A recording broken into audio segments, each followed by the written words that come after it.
মাটির চুলা রান্না দিয়ে ভাত খাবো বিসমিল্লা করে। দেখি প্রথমে গরুর মাংস আর আলু, এটা খেয়ে দেখি কেমন হয়েছে। আসলে অনেক মজার, মাটির চুলার রান্না অনেক মজা হয়েছে। তবে কাজের মেয়েটা ভাত রান্না করছে একদম পুরো চাল। দেখেন এই মেয়ে এখনও ভাত পর্যন্ত রান্না করতে পারে না, মানে কিছুই পারে না এই মেয়েটা। অনেক মজা হয়েছে।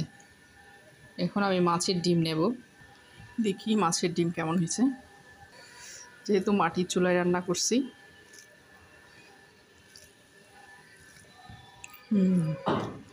আসলে মজা, আলহামদুলিল্লাহ অনেক মজা হয়েছে। দেখেন মাটির চুলায় বড় মাছের ডিম আর হচ্ছে গরুর মাংস দুইটাই রান্না করা হয়েছে। আসলে এত মজা হয় মাটির চুলায় রান্না।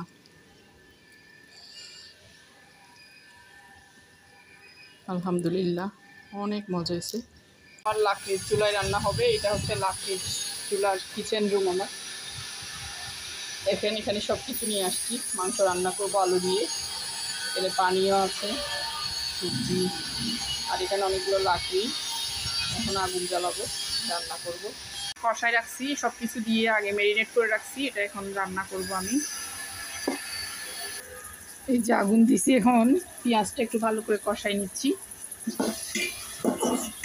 ভালো করে কষাই নিই। এই যে এখন আমি গরুর গোস্তগুলো দিয়ে দিব, যে কষানো গোস্ত। এখন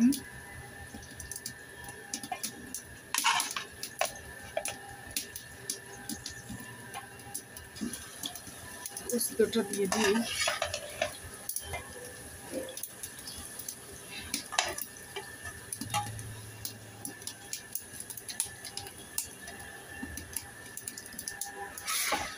নেড়ে ছেড়ে দিই ভালো করে।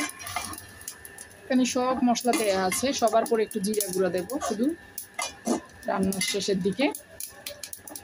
আজকে আলু দিয়ে রান্না হবে। কষাই নি, হ্যাঁ দেখি মাংস। এই যে দেখেন মাংস বলক উঠছে, খুব সুন্দর করে সেদ্ধ হচ্ছে মাংস। একটু নেড়ে ছেড়ে দিই। এখন একটু ভালো করে কষাতে হবে, নেড়ে ছেড়ে ঢাকনা দেবো, ঢেকে দিই। এখন আলু দিয়ে দেব আমি, কয়েকটা আলু দিয়ে দিচ্ছি। আলু দিয়ে গরুর গোশত আসলে বেশি মজা হয়। আমি ভালো করে একটু নেড়ে চেড়ে দিচ্ছি।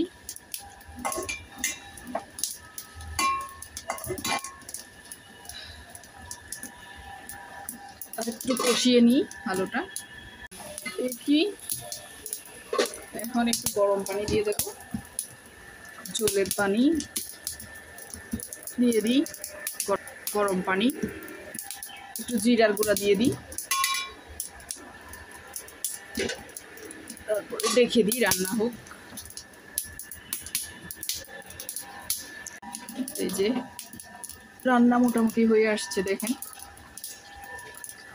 গরুর মাংস আলু দিয়ে লাকড়ির চুলায় রান্না ডান। এখন আমি রান্না করব মাছের ডিম। দেখেন মাটির চুলায় দুইটা রান্না হয়ে গেছে। গরুর গোস্ত আলু দিয়ে রান্না হয়ে গেছে, আর লাইভে দেখালাম আমি মাছের ডিম। এই যে এটা লাইভে দেখানো হয়েছে মাছের ডিম, এটাও রান্না শেষ। এখন আমি হচ্ছে বাসায় চলে যাব সব কিছু নিয়ে। দুইটা রান্না করে ফেললাম আজকে মাটির চুলায়।